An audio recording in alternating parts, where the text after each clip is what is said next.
So let me start again. So thank you everyone for coming today. I'm Ricardo Contreras. I'm co-coordinator of the webinar series on qualitative methodology that is co-sponsored by ATLAS.ti and the International Institute for Qualitative Methodology at the University of Alberta. Today we have Dr. Jessica Nina Lester, Associate Professor at Indiana University, who will be presenting practical considerations for doing applied conversation analysis. A few words about GoToWebinar. The presentation will last about 40 minutes. While Dr. Lester is presenting, you should feel free to write down your questions using the questions pane in the control panel, in the GoToWebinar control panel.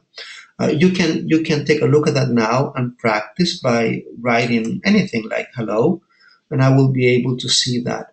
Okay. At the end of her presentation, I will read those questions out loud, and she will proceed to answer them. I will also give the microphone, or at least offer the microphone to some of you. Now, I would like now well, just one more thing, perhaps. The microphones will remain muted, okay? Otherwise, you will get echo and background noise. I would like now to ask my colleague Yvette McWatt from IIQM to introduce Dr. Lester. Thank you very much, Ricardo. Dr. Jessica Nina Lester is an assistant professor in the Inquiry Methodology program in the School of Education at Indiana University. She teaches qualitative research courses, including a series of courses focused on discourse analysis approaches and conversation analysis. Much of her scholarly work focuses on the study and development of qualitative methodologies and methods, particularly related to language-based methodologies. Further, much of substantive research is situated at the intersection of discourse studies and disability studies, with a focus on education and mental health contexts. Her research has been published in journals such as Discourse Studies, Discourse and Society, Communication and Medicine, Qualitative Inquiry, and Qualitative Research. Dr. Lester has also co-edited a book focused on performance ethnographies and co-authored a book focused on the use of digital tools in qualitative research.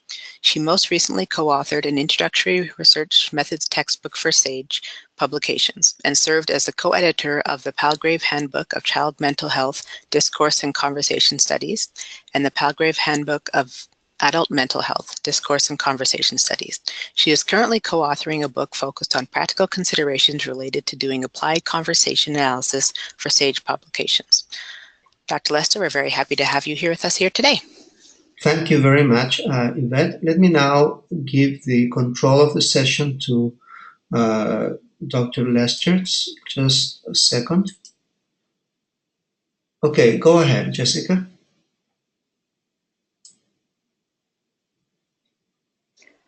Okay, can you see my screen? Yes, we can see your screen and we can hear you well. Go Excellent. ahead. Thank you. Well, hello, everyone. First, I would like to thank the International Institute for Qualitative Methodology and the ATLAS.ti webinar series team for this invitation to share, and also their warm introduction this morning. I'm pleased to be speaking on this particular topic, and I look forward also to hearing your comments and questions at the end of my presentation. As was already noted, I'm an associate professor of inquiry methodology at Indiana University. But prior to sharing more about what brings me to considerations related to applied conversation analysis, I do want to offer a bit of a roadmap for the 40 minutes in which I'll be sharing. So I'll begin by sharing a bit about my positionality, as good qualitative researchers often begin. And this will be specific to what brings me to applied conversation analysis and my journey to it. In doing so, I hope to situate the claims that I make throughout the presentation in relationship to my own commitments and assumptions, really about knowing and knowledge and being. I'll then move to offer a very brief discussion of conversation analysis, which I'll generally refer to as CA throughout this talk. And notably, the focus of the talk today is not on introducing CA, and thus I will also offer a few suggestions for those of you who may want to study the basics and also more advanced ideas related to CA. I'll then move to share the various ways in which applied CA has been conceptualized historically and also in contemporary work. And then I'll offer just a few practical considerations for those who may be planning to carry out an applied CA analysis study in the future.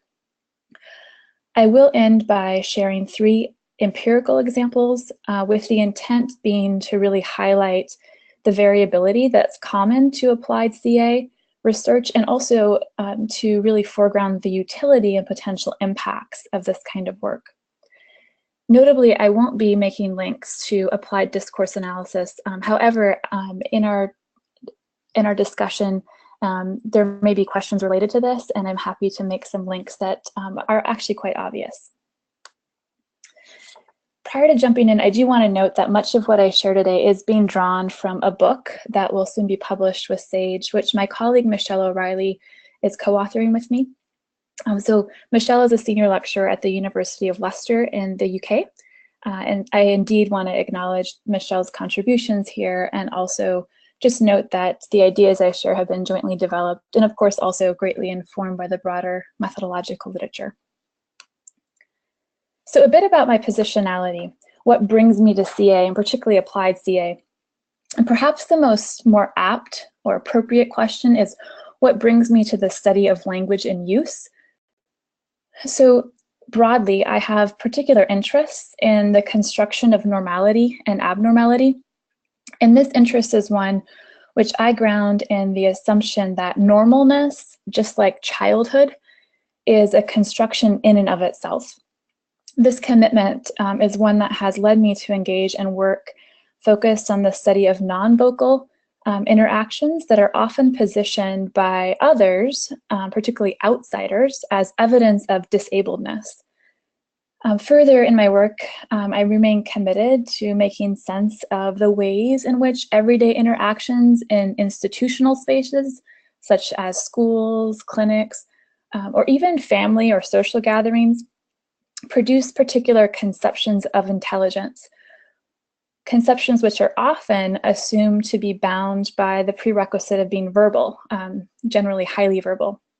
So across this work, I presume that what we say and how we say it create social realities and ultimately possibilities as well as impossibilities around being, knowing, and identities. And then finally, across my work, as was noted in the introduction, I generally draw upon language-based methodologies, frequently discursive psychology and CA. And depending on the work, I'm often also informed by broader social theories from the cultural studies literatures.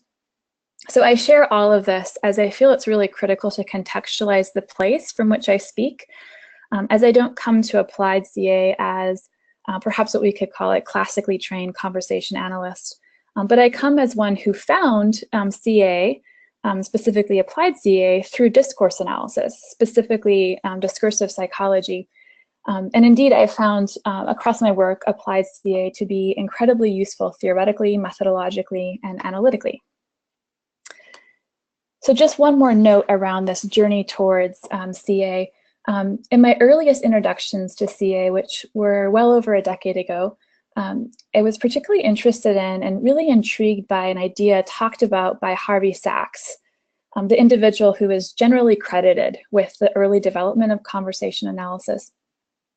So as seen here, Sachs noted that, I quote him here, "If we are to understand and analyze participants' own concepts and accounts, then we have to find and analyze them not in response to our research questions, but in the places they ordinarily and functionally occur, in the activities in which they're employed."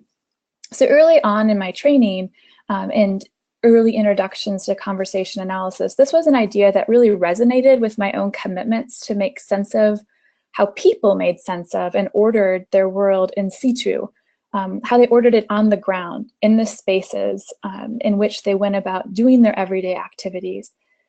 So really that is how they went about doing their lives, so to speak. So what is conversation analysis? And again, as I noted, this will just be a really abbreviated introduction. In the most basic sense, conversation analysis is generally described as a qualitative methodology that focuses on the study of social interaction. More specifically, it attends to the details of talk in interaction and the sequential order of such talk. Talk and interaction, or language and use, language that I've been using already in the first few minutes of this talk, generally refers to the CA claim that language is meaningful within sequences of interactions with others. So put more simply, conversation analysis generally aims to understand how social actors make sense of and respond to one another in their turns of talk. So because of this, conversation analysts are particularly interested in the interactional organization of everyday and institutional social activities, and the ways in which people perform social actions with their language use in the context of social interaction. So social actions, that is referring to the performative aspects or qualities of language. So in other words, the way people do things with their talk, such as offer an invitation, make a complaint, blame, position, construct identities, etc. For those who employ CA, it is then central to study how social action is enacted by paying close attention to the organization of talk, and specifically often an examination of how turns are designed to perform some kind of action. So as an example, when someone says, "Would you like some more iced tea?" The talk is not simply about the topic of tea, but as Shegloff noted, the talk might also be about doing an offer. So one speaker then, through talk, is offering something to another speaker. Thus, the very social activity can be understood through the focus or the study of the interaction itself. Within the methodological literature, it is generally accepted that conversation analysis is a qualitative approach that aims to investigate social interactions, and through these social interactions, these investigations will show how people maintain what's often described as intersubjective coherence of such interactions. Further, and we'll come back to this later, it's important to note that CA generally involves the study of what's often described as natural talk and interaction, with naturally occurring data often favored, and this is something I'll come back to. But generally, this kind of data is described as data that exists regardless of the existence or the agenda of a researcher. So I just want to summarize here some of the key questions or points of interest for a conversation analyst. The most important thing to bear in mind, I would argue, about CA is that it pays close attention to the organization of interaction, and thereby inherently assumes that talk can be understood sequentially. So CA assumes that people go about doing or performing social life, as I noted, and Sachs argued that it is through the design of conversational turns that the visibility of the happenings of social life are made, and how such turns set up normative expectations regarding what is to come next in the talk. So in the broadest sense, you'll see some questions here on this screen. A conversation analyst is really interested in answering questions like, how do people carry out their everyday business in and through social interaction? How do people design their turns at talk to perform these social actions? How do individuals then make the next turn and social action relevant in a way to shape the possible responses of recipients? How do people employ language to conjure up the social worlds of which they are already a part? So to summarize, Tenhave offered some insights on some of the key aspects of conversation analysts. So CA generally is understood as staying close to the phenomenon of interest. And this is done by focusing on the detail of an interactional event through attending to really the nuances of interaction and producing a detailed transcript, specifically drawing upon Jefferson's approach to the production of a transcript. Secondly, CA generally, as I noted, favors naturally occurring data, and this is because it conceives of talk as a situated achievement rather than a product of an artificial experiment or a researcher's agenda. Third, CA generally assumes that talk is orderly, therefore we can make sense of the ordered nature of talk. And then finally, CA studies language as it is used within real-world interactions, and therefore focuses on talk in its actual use. And I should note that when I say talk, I'm referring to talk broadly, so the inclusion of both verbal and non-vocal is being captured there.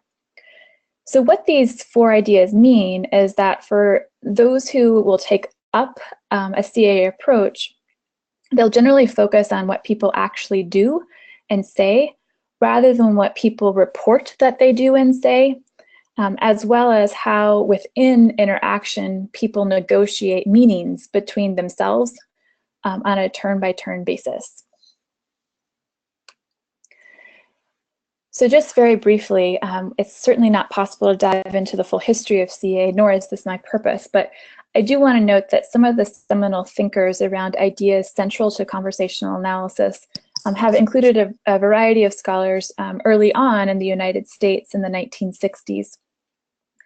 Much of this early work was positioned within the field of sociology, and certainly in the contemporary era, conversation analysis is understood as a widely interdisciplinary practice. Nonetheless, early key figures who developed conversation analysis included individuals like Harvey Sachs, Emanuel Shegloff, as well as Gail Jefferson.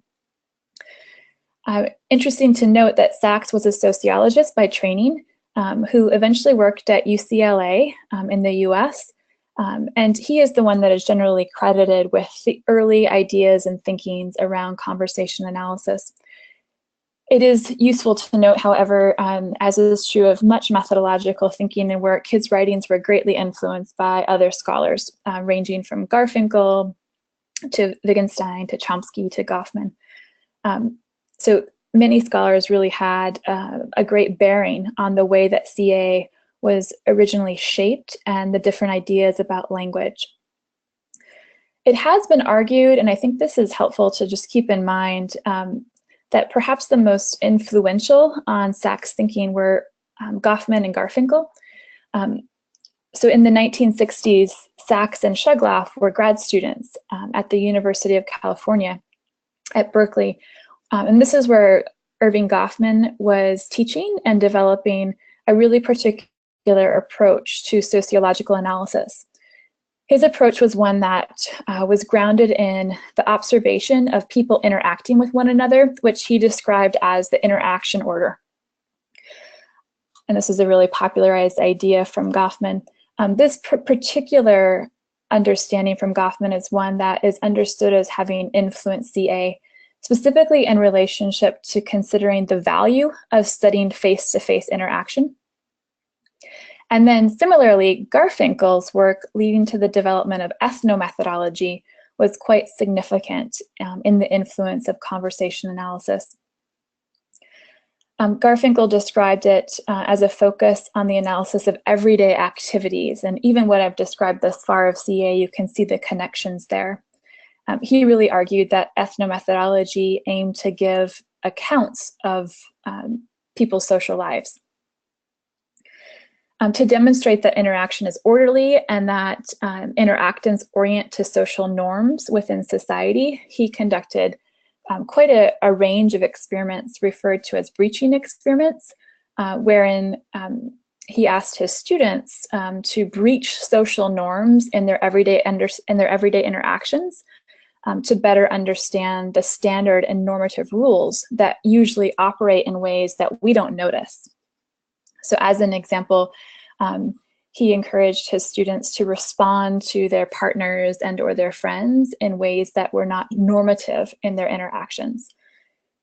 So the focus for ethnomethodology has really been to study how people make and describe social facts of ordinary society, which are the things of social order, is what Garfinkel would say.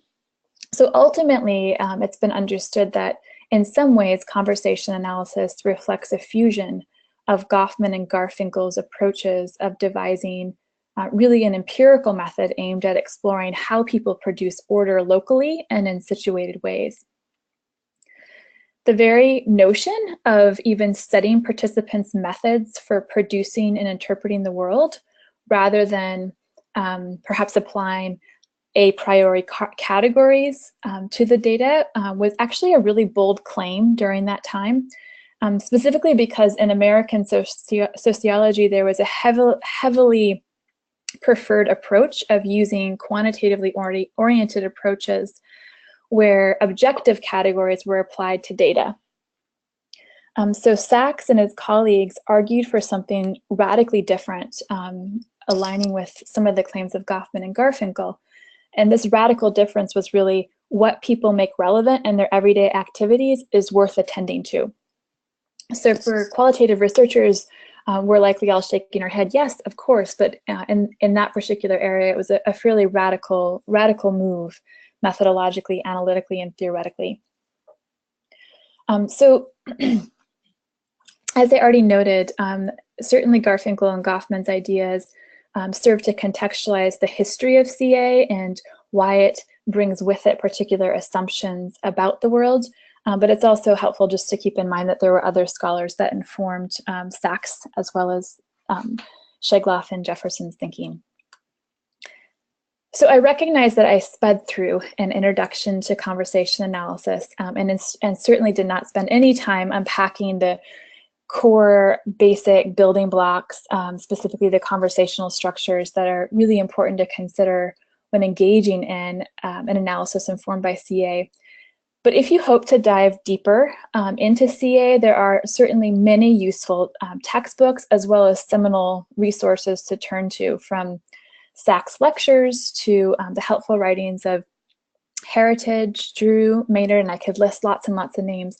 But one particularly useful text that my graduate students have generally described to me as being really accessible is Tenhave's text, Doing Conversation Analysis, a Practical Guide. So this might be one to jot down as a useful starting point in making better sense of the very notion of conversation analysis. So I'm going to transition to discussing applied conversation analysis. So to better understand applied CA, I think it is helpful to develop an understanding of the initial focus that conversation analysts had on mundane or ordinary talk. So initially, much of the early work for conversation analysts studied mundane or ordinary conversations. Mundane or ordinary conversations can be defined as those conversations not confined in any way to a specialized setting or to the execution of a particular task. So as an example, an ordinary or mundane conversation could be considered an everyday conversation at a coffee shop between friends or a dinner time conversation with a partner. This is placed in contrast to what is commonly referred to as institutional talk. And institutional talk is generally understood as being something that takes place in an institution, but also is dealing with an institutional task. So it's not simply institutional task because it occurs in an institution, but rather it's dealing with an institutional task as well. So within CA research, this interest in institutional or workplace conversations is often traced back to some of the work of Atkinson's and Drew in the late 1970s around courtroom talk. Since this point, there's been a boom of interest in this area, from a focus on talk in clinics to classrooms to police emergency services, and the list goes on. And across this body of work, it's generally assumed that what positions the interaction as institutional is not theories of social structure, but the unique speech exchange system that participants orient to in their talk.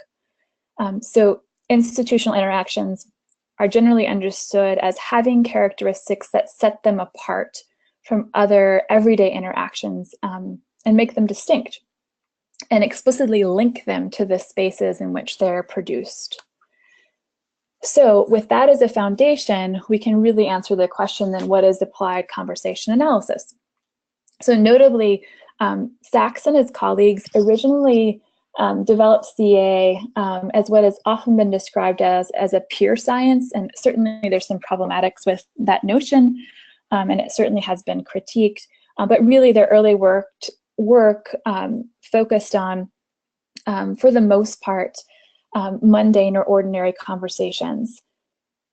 So notably, pure CA is which is often at times referred to as basic CA, has been described as the analysis of mundane conversations with the intent to explore the organization and structure of interaction. And this is positioned as being in contrast to applied CA, which has broadly been defined as investigating talk produced in institutional settings. Okay. So going deeper into this, Ten Have conceptualized applied CA in two distinct ways. First, Ten Have offered this idea that applied CA can be the application of findings of pure CA studies to the study of institutional interactions. So as an example of this, one researcher might study the interactions that occur in a school or a hospital and look at these interactions through an application of the general work from conversation analysis, such as looking at how adjacency pairs work in school interactions. Secondly, Ten Have noted that applied CA can be thought of as including the efforts that are involved in applying CA findings to offer practical advice to organizations or people's practices. As an example of this, a conversation analyst might work directly with clinicians, sharing their CA findings with them and potentially aiming to shape their future practice. And this is certainly an area that's growing tremendously within the literature base. Helpfully, in a relatively recent publication, Antaki described another way that we might think about conceptualizing applied conversation analysis. And Antaki offered 6 different ways of conceptualizing the different kinds of applied conversation analysis. I won't go into these in great detail, but I will offer just a few thoughts on each of these. So the first approach, referred to by Antaki as foundational applied CA, is generally work that is described as seeking to reframe or re-specify foundational concepts within a particular discipline, such as psychiatry. A useful example of this applied CA work is Edward and Potter's work around discursive psychology, wherein they sought to re-specify psychologized constructs such as memory as being fundamentally interactional. So positioning them as not simply internal, but interactional entities. Second, the social problem-oriented applied CA is a type that aims to better understand social problems in institutions and address macro issues like class, gender, power. A really great example of this is Kitzinger's work around heteronormativity and feminist CA, and is certainly one to look at as an exemplar. Third, communication applied CA is an approach that attends to disorder talk with the intent of understanding its features. In some cases, this work also aims to challenge how a disorder and even a deficiency have been classed and conceptualized, particularly in that conversation analysis considers how all social actors engage in social life. So for instance, some work has highlighted the communicational competence of individuals who might otherwise be assumed to be incompetent. Fourth, diagnostic applied CA is, it certainly is perhaps the most controversial, as it does attempt to correlate the organization of people's speech with an underlying disorder. An example of this is the work of Schwab and colleagues in regards to diagnosing epilepsy. Fifth, institutional applied CA is the type of applied CA that generally focuses on studying how an institution carries out institutional work. Studies in this area have focused on courtroom talk, classroom talk, and there's a growing body of more recent work that's attending to mental health talk.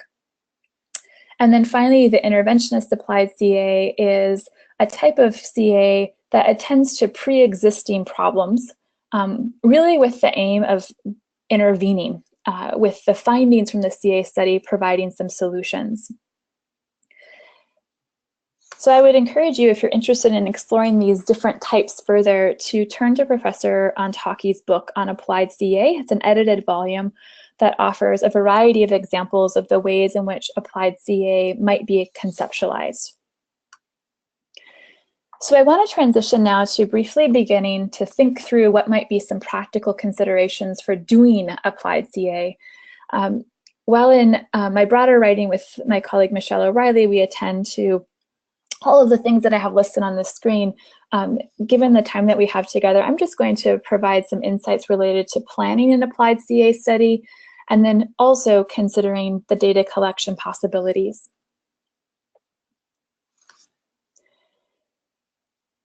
So when we think about planning an applied CA study, it is helpful, as is true of many qualitative approaches, to think about the literature review process. For the purposes of applied CA, I, like other scholars, do consider a literature review as being conceived of as entailing certainly a critical appreciation of empirical research, methodological literature, and theoretical frameworks as well. It's also important in an applied CA study that your literature review is shaped around the topic area that you're investigating. Ultimately, you'll need to make clear the practical relevance of your work to the applied field in which you're studying. As some scholars have noted, it's really necessary to look at the practical literature produced by those in the field and link to that. And then also, and here's a real distinction when you're working within CA is a distinctive methodological approach, and it is really essential that you also engage with the general CA methodological literature base to ensure that you have good foundational knowledge of the approach, as well as some of the claims you might be making moving forward. So in regards to developing research questions, in qualitative research, it is certainly necessary to identify a topic of interest, and for applied research, it's often useful to consider whether this topic is practical and useful to the focused field or discipline. The selected topic often becomes the central idea or focus for your research, and in some forms of qualitative research, there has been historically an emphasis on developing a research question early in the research process.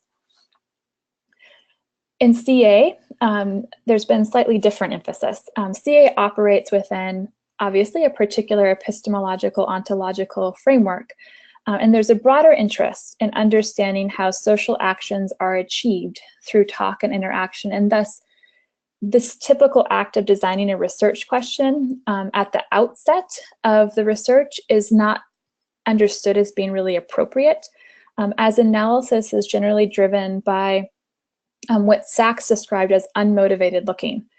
So unmotivated looking really refers to maintaining an openness when engaging with your data set, which stands in contrast to approaching the data with a pre-established theory or a priori ideas regarding what is most important in your data set.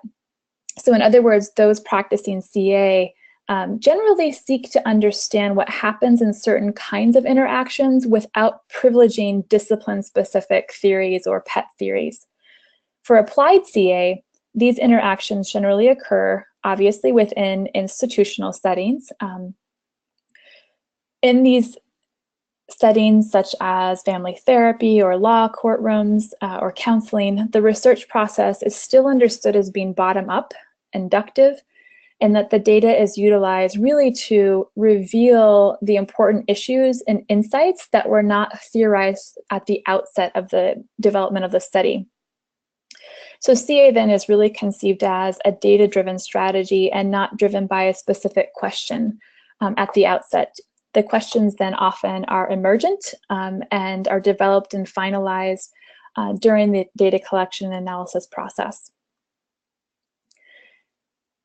Third, in considering the development of research proposals in applied CA, whether you're planning to conduct an individual research study or perhaps applying for funding, it is important to develop a clear and easy to follow protocol that highlights the core decisions that you will make in your applied CA study.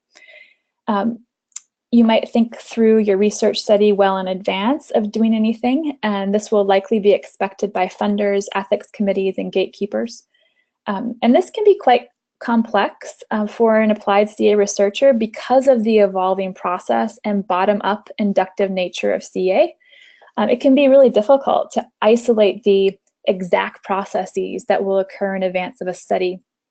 Yet even though some aspects of your research process might change as your study unfolds, and it likely will, it is really valuable to think carefully through the details of your study, and it's often expected.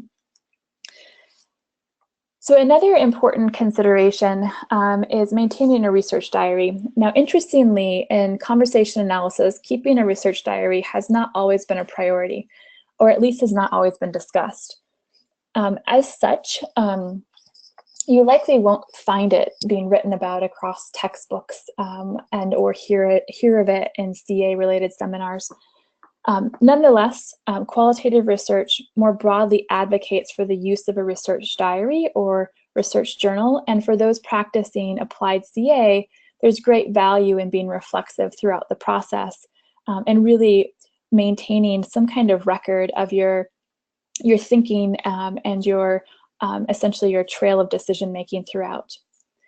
And then finally, one of the key considerations in applied CA work is identifying a research site that you are welcome in and that is accessible. I generally recommend that you treat this process of identifying and accessing a research site as if you're establishing a partnership. In applied CA, you're typically hoping to audio or video record people's everyday practices, which some people may view as really invasive and intimate, and they may really feel overly protective of those in their care, particularly the gatekeepers. So gatekeepers at your potential sites really need to understand the purpose and potential benefits of your intentions. So there's a great deal of complexity in securing these sites, particularly if you aim to record naturally occurring events. So as I previously noted, in an applied CA study, there has been a strong preference for naturally occurring data. And I won't go into these in detail, but it is important to keep in mind that there are both benefits and limitations of naturally occurring data. And as you begin planning for an applied CA study, you want to keep them in mind.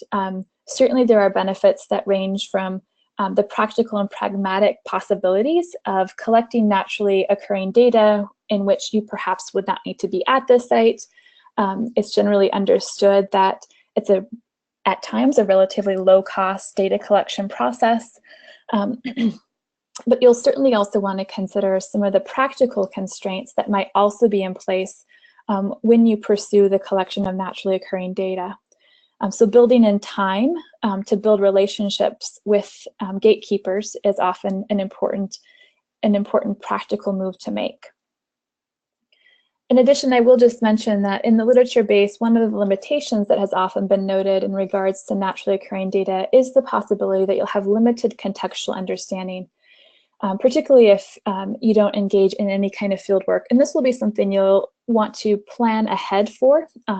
If, for instance, you're unfamiliar with an institutional context, it might be useful to engage in some ethnographic field work to make sense of the ways in which things are being institutionally achieved, for instance. So finally, I wanted to note that as you begin planning and preparing for data collection, it is really helpful to recognize that there's a range of data sources that you can tap when you plan for an applied CA study. Generally, the core concepts of CA have been understood as being developed through the study of audio recordings. Like qualitative research more broadly, though with the rise of technology, there has been a facilitation of collecting data that allows researchers to attend to both the nuances of hearable speech, but also non-vocal and materials that might be in that space as well.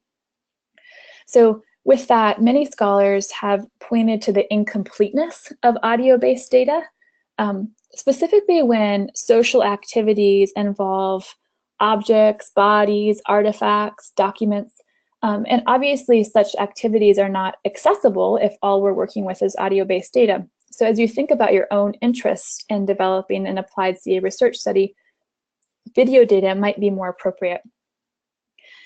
Documents or text-based data such as medical records, notes, etc., are not as frequently used in conversation analysis work. That is, text-based documents that live outside of the internet, such as paper-based newspapers or magazines, as there is certainly increasing use in CA of internet-based text documents. However, in CA research, the focus has really been early on the study of verbal and nonverbal interactions. Nonetheless, there are some examples of where it might be appropriate to include documents as part of your data set. And then finally, computer-mediated data certainly has become a growing area of methodological interest for conversation analysts and also methodological debate. This type of communication is understood as occurring really across a range of modalities, from smartphones to websites to YouTube to Facebook to Second Life. There's certainly richness in this kind of data. There has been some writing around the methodological challenges of drawing upon CA, as well as the methodological possibilities of working within an applied CA concept to make sense of computer-mediated data. Some growing work around grief support groups, chat counseling sessions are really prime examples of the possibilities of using computer-mediated data for the core data set in an applied CA study. So just to close up, I want to share with you that there are many, many examples of what an applied CA study might focus on and might look like. This has ranged from media research, wherein Hutchby, for example, analyzed the argumentative interaction in political interviews. In addition to that, there's a strongly growing emphasis in applied CA around the study of mental health research. Laura Thompson, for instance, has examined mental health using applied conversation analysis, and specifically has explored communication between individuals diagnosed with schizophrenia and psychiatrists. So this is a useful place to turn to if this is an area of interest for you. And then a final example that I highlight here is drawn from mediation research. So mediation is quite common in modern society as a way to really deal with conflict across a range of situations, from like family disputes to consumer disputes. And so mediation has actually been a focus for applied CA researchers, and recently Elizabeth Stocco has been working with recorded mediation sessions involving mediators and clients. And the focus of this work has really been to examine how mediators design their talk, which often proposes common ground between the two parties. And Stocco's work, more broadly, has provided some really helpful examples of how applied CA can really provide evidence-based training for practitioners. So this is an important consideration here as well, if you're interested in offering some really practical consideration for practitioners. Stocco's work is an example to turn to, as she has developed also a model for training practitioners in thinking about communication. So I will leave it at that and open the space up for your questions, your comments, and also you'll see my contact information there. I'm certainly happy to share additional resources with you and or communicate with you electronically as well. Thank you very much, Jessica. Anybody would like to ask questions? There is nothing written yet, but if there is any question, just let us know. You can click on the hand icon next to your name in the GoToWebinar control panel, and that will tell me that, in fact, I already have one person. Let me see, me, one, Bong. I'm going to open your microphone. Go ahead.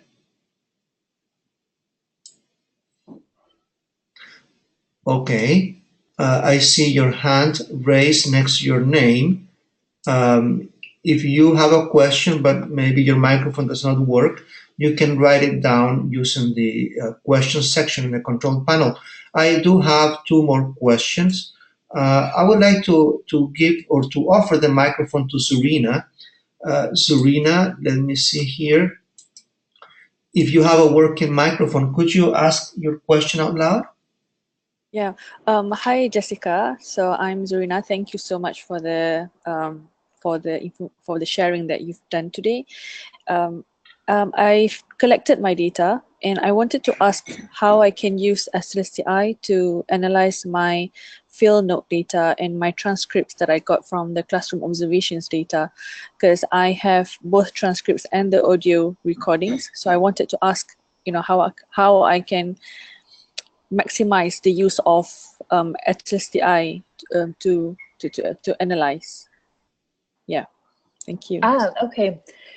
So I'll just repeat back to make sure I'm understanding your question correctly. Is you're asking how you might use ATLAS.ti to support your conversation analysis study of the transcript data that you have, as well as your observational data? Yes, that's correct. Okay, yeah. So, and I'd be happy to send you some resources. I've done a bit of writing around the use of ATLAS.ti to support both conversation analysis work as well as discourse analysis work. Did you use ATLAS.ti to transcribe your transcripts as well? No, I didn't. Okay.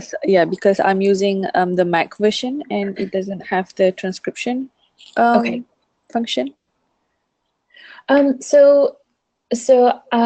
I generally, if I've transcribed outside of Atlas, I will still generally import my transcripts as well as my audio or video data and sync them, because I do like to stay close to the recordings and also avoid the trap of this idea that we can read faster than we can view, or we can listen to something.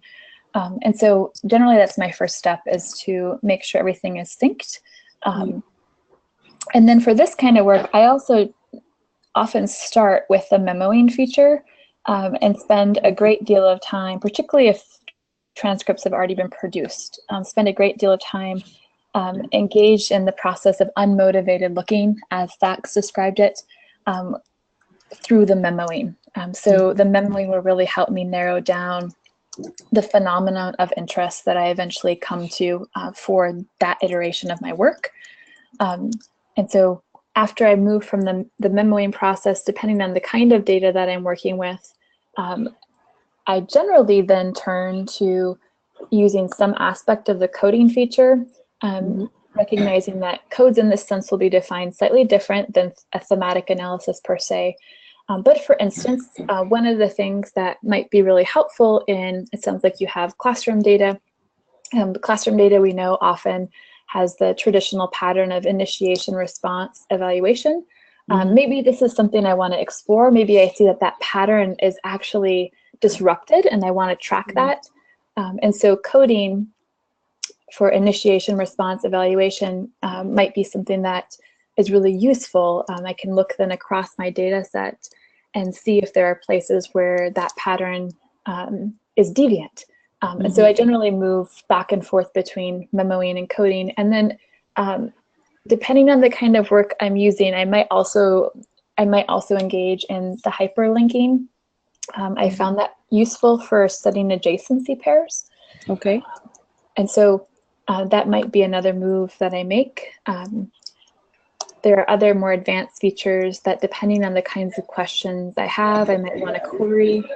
But I'd be happy to send you an article that specifically talks through the features in ATLAS.ti that I've used in my work when engaging in conversation analysis. Yeah, that would be great. Thank you so much. Of course. I will keep in touch with you. Excellent. Thank you. Okay, thanks, Linda. I'm going to offer the microphone now to Ana Isabel Rodriguez. Your microphone is open. Go ahead. Yes. Go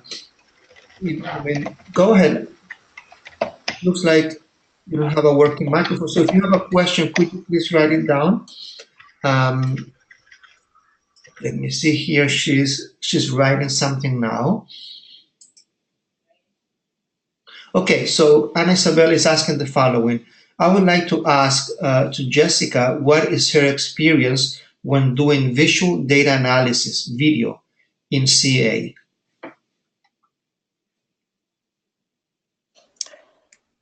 Yeah, so just to kind of capture some of my broad experiences. So I primarily work with video data. One of the things with video data that I learned early on to spend time thinking through at the forefront is just recognizing that there are many, many things that I can attend to. And when I'm thinking about the production of a transcript, which is in CA, as is true of, I would argue, of qualitative work generally, is an interpretive process. One of the early decisions that I often can feel really overwhelmed with and spend time really reflecting on is what kinds of non-vocal behaviors am I going to analytically attend to, and how do I represent them in the context of a Jeffersonian transcript in a way that maintains an accessible read for outsiders of that transcript. So those are some of my early thinkings around it. I will say that technologies have really supported my engagement with video-based data. So I generally work with, I'll put this in quotes, large video-based data sets, so ranging from 30 hours to 100 hours.